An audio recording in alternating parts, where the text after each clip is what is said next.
Thank you very much indeed for your welcome and for your introduction, and thank you to the EAS for commissioning the research team to undertake this study.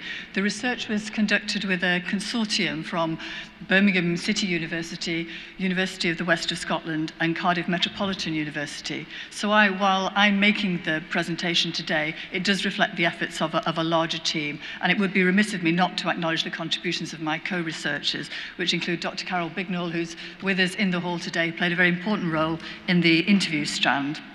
Jeff Wood at Birmingham City, who was the statistician attached to the project, and Gary Beecham at Cardiff, who was the project co-director.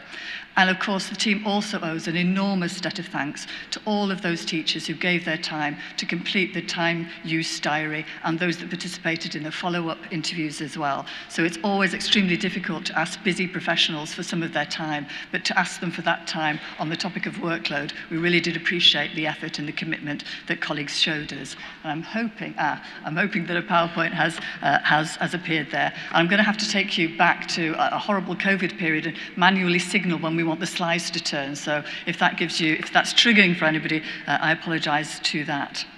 So if we move on to our second slide, please.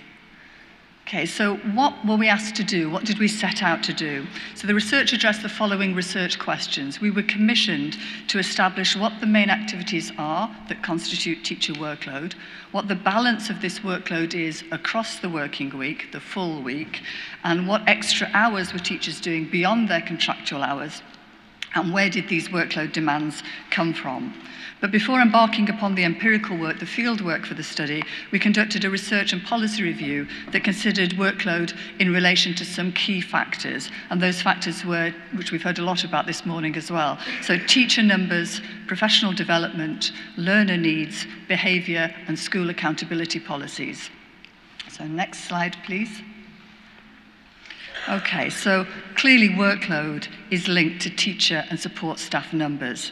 Now, if recruitment to ITE programmes is an indicator of the status and the attractiveness of the teaching profession, then there might be recent cause for concern, particularly with regard to secondary ITE in Scotland.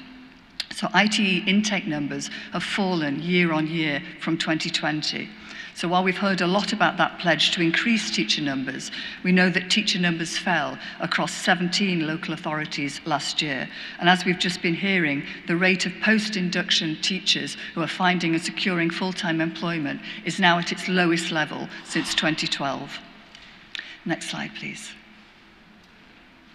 Okay, so on the positive note, there's a really ambitious model of extended professionalism in Scotland. Teachers are formally positioned as curriculum makers with a strong commitment to career-long professional learning. But clearly, in order to fulfil that role, they need the time and space to do that well. And several reports, as listed on the slide, have expressed concern about the opportunities and support that are available for the professional growth of teachers. So the Independent Panel on Career Pathways for Teachers noted a need for time to teachers to undertake professional learning. The Priestley report, the review on national qualifications, workload was cited there in relation to concerns around moderation. The OECD investigation or review of Curriculum for Excellence highlighted need to streamline the volume of curriculum guidance that was flowing into schools and to strengthen the support for teachers with ring-fenced time to enable them to engage with curriculum planning. And most recently, the GTCS submission to the Muir Review called for a fundamental rethink on teaching commitments to consider the time and space for teacher learning. So why is professional learning so important? Which is the next slide. Okay, teachers are facing increasing rates and a wider range of learner needs. Now, this can include cultural diversity, linguistic diversity, cognitive or neurodiversity. As those needs escalate and multiply, teachers need the time and support to respond to this well. Between 2010 and 2023, the percentage of pupils with an identified additional support need rose from 10% to 37%. And yet, over the same period, we know the number of ASN teachers in Scotland was falling. In 2013, each ASN teacher was supporting 40 pupils, but last year this had risen to 89 pupils. There's been a 33% drop in spending per ASL pupil. Now, you can't have that without having consequences for teachers' workload. Next slide, please. Okay, teachers also report a decline in pupil behaviour, which is associated with deprivation, trauma, adverse childhood experiences, and unmet additional needs. Now, many of these needs existed before the pandemic, and they were certainly deepened and exacerbated following the pandemic. The most recent EIS survey found violence and aggression towards teachers have increased significantly following the pandemic. The 2023 Behaviour in Scottish Schools research report also notes an increase in classroom disengagement behaviours and low-level and serious disruptive incidents, such to the extent that 38% of primary teachers and 48% of secondary teachers report spending between 1 and 3 hours each week dealing with the same pupils who present challenging behaviour. Okay, on to another familiar theme for many of you, I'm sure. The next slide, please. Tackling unnecessary bureaucracy in teaching, by which I mean excessive paperwork and form filling, is a persistent and enduring challenge, as we can see over a number of years. So too much bureaucracy takes time away from the core tasks of teaching. And teachers want to concentrate on what matters most and has clear educational value to them. So back in 2017 the Education Governance Review pointing out that excessive bureaucracy and unproductive workload is detracting away from the time of teachers, and head teachers should be committing to teaching and learning within their classrooms and schools. So that's the background to the study. In the next section, I'm going to explain what it is exactly that we did and what we found out.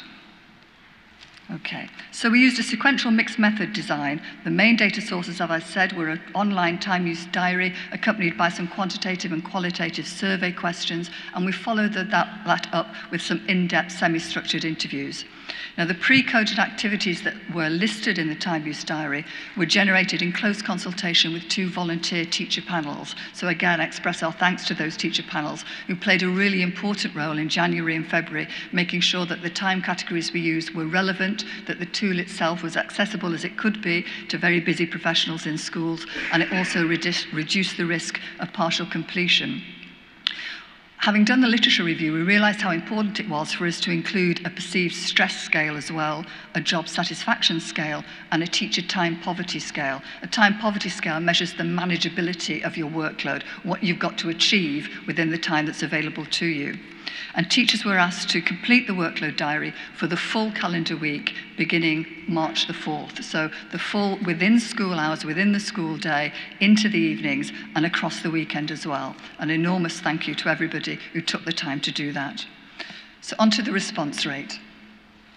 Okay, we had a very good response. The diary and the survey questions were completed by 1,834 teachers employed right across the 32 local authorities of Scotland. Now, the details of this are in the main report, but I can assure you that there was a very close match in terms of demographic and school characteristics of the teachers who responded to this piece of research to the overall population of teachers in Scotland as reported in the summary statistics for schools in Scotland from last year. So a very close match, we can have confidence there.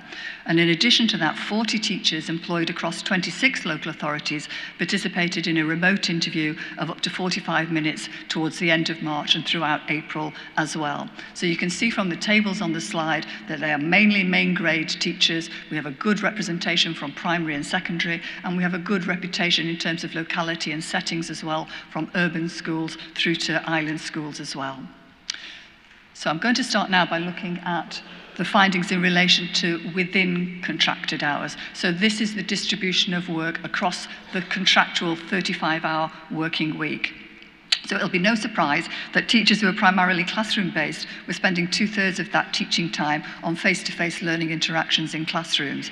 But I guess for me what's most notable about that statistic is it means that they spent a further 1/3 of their time within the classroom dealing with other matters. So minor disruptions, significant behavioural interruptions were taking up to 48% of all face-to-face teaching time across roles within schools. And of course, those behavioural issues in class create administrative follow-up activities outside lessons, where teachers have to report incidents, communicate them to parents and carers, communicate with colleagues, and to liaise with external agencies. Unsurprisingly, the majority of the rest of the non-contact time is on planning, preparing lessons, marking, and feedback. Teachers were keen to note, though, that their planning was made more complicated and more intense because of the higher rates of pupil absence and intermittent attendance, which required additional preparation to maintain learning for those pupils who were away from the classroom in other within-school provision or who were at home. Okay, it was really important to the research team that you didn't just hear our interpretation of what teachers were saying to us, but that you could hear them in terms of teachers' own words. So the next slide gives an overview of the intensity within the working week that the teachers were reporting. So I won't read that out, I'll just give you a moment to read those.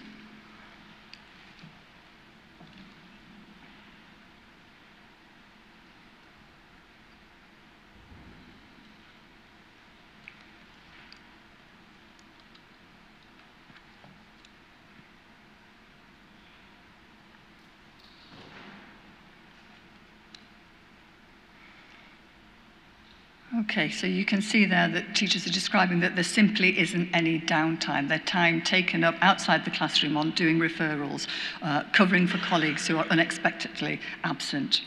So the next slide, please.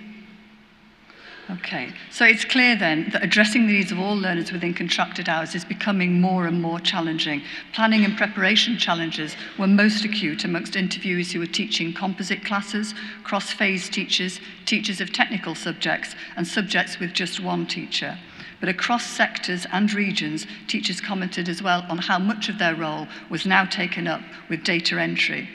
And you can see from the extract from the principal teacher there that reporting and monitoring had just seemed to explode, and that their role was very much largely taken up with that, and they were constantly engaged in a cycle of catching up but not feeling that they'd accomplished anything, just running to maintain but not feeling that they were progressing because of their workload. Thank you.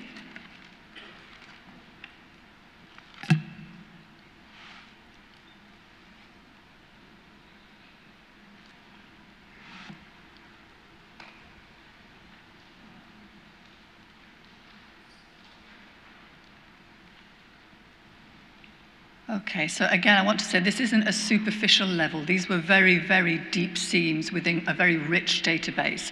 These are not a hand-selected illustrative quotes. They are very, very typical of the comments that teachers were making. As you see that the available time is just overwhelmed by the level of need that teachers were facing. So if we move on to the outside contracted hours now, so this is the time that is above and beyond the 35-hour working week, which is where our 46 hours comes from. So on average, teachers reported spending a further 11.39 hours outside of contracted hours on work-related activity that they need to undertake in the morning before going into work, into the evening when they get home from work, and at home in the weekends as well. And what's most concerning about the data here is that the activities that consume the largest time commitment outside, above and beyond the 35 hours are the absolutely essential core activities that are integral to any teacher's role. So planning and preparing lessons, preparing resources, marking and feedback for pupils, which simply cannot be accomplished within the 35-hour week, but were routinely spilling over into evenings and weekends. On average, teachers were spending almost 4 hours on work-related activity in the weekend. There's also a very clear relationship in the data between the level of work beyond contracted hours and the rates of stress that were being reported by teachers. So work beyond contracted hours was the strongest predictor of perceived stress. And this isn't just occupational stress, but stress that is experienced in other aspects of teachers' lives. Okay, on to access outside school hours. Now, there was some good practice. Some schools and school leaders set very, very clear parameters on the availability and the expectations that staff would be available beyond into the evenings, into the weekends, into the holidays. But that certainly wasn't universal. That wasn't, unfortunately, always the case. So there was the perception that you were available 24/7, that there was no downtime. Teachers valued the use of digital tools like Microsoft Teams, Google Classroom, WhatsApp. It enabled them to manage their workload beyond the classroom, but they were also very aware that that had the potential to significantly extend working hours as well. So it was useful and valuable, but also made them susceptible to even longer working hours. Okay, next slide, please. Okay, many of the interviewees commented on the negative impact of excess working hours on their family life, to the extent that some questioned whether teaching could still be regarded, or could be regarded, as a family-friendly occupation. So women, but men teachers as well, talked about being at home, being in the same building as their families, but working at home and not spending time with their own children, and how far they were relying on their partners to sustain other aspects of family life. Many interviewees spoke of withdrawing from social and leisure activities because of their escalating work commitments. And challenges were most acute for those who had dependents, so teachers with younger children, teachers who had caring responsibilities.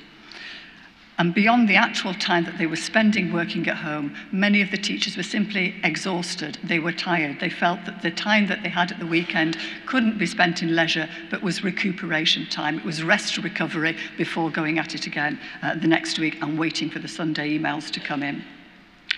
Okay, next slide, please. Okay, it's not surprising that the working hours teachers report are linked to their job satisfaction.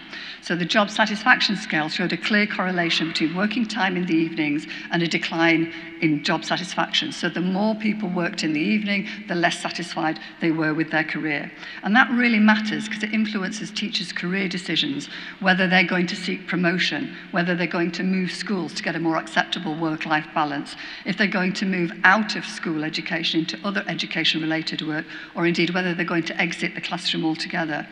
So several teachers reported that they would no longer be seeking promotion. They'd seen how hard their principal teacher, their head teachers worked, and they didn't feel that that was sustainable, or they didn't feel that that would work within their family circumstances.